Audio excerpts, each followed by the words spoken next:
Horses by Rosemary Parrott. Onto the beach rode the 120 horses on holiday, trotting sedately as they would do in London on parade when metal shoes are heard clip-clopping down the Strand. Without a word, straight lines gradually become an elegant display, wheeling and swerving, twisting and curving, an equine murmuration, revealing from a drone's eye view intricate interwoven patterns left behind by hoofprints churning in the sand. At some undisclosed command, turning, they break ranks. Steeds now rear and race, Gallop in the chase, and a fiery elemental mass of muscle power goes thundering by.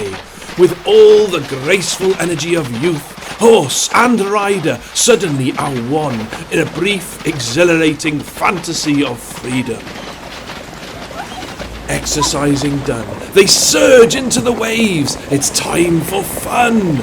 Stamping hooves splash, wet tails whisk, slap and sting. Bridles are let fly, with bareback riders gleefully unseated and deposited in the sea by their teasing mounts. Horses, boys and girls play together in an unconscious show of innocence, which some, remembering the scene, will crave one day with sadness and a sudden sense of loss at the passing of the years. It's over, time to go. Horse boxes in a row receive their sweating passengers. Soldiers clamber back into their uniforms, packing memories into each minibus together with their sodden gear. The cavalcade departs. The tide comes in to erase the day as if it had never been.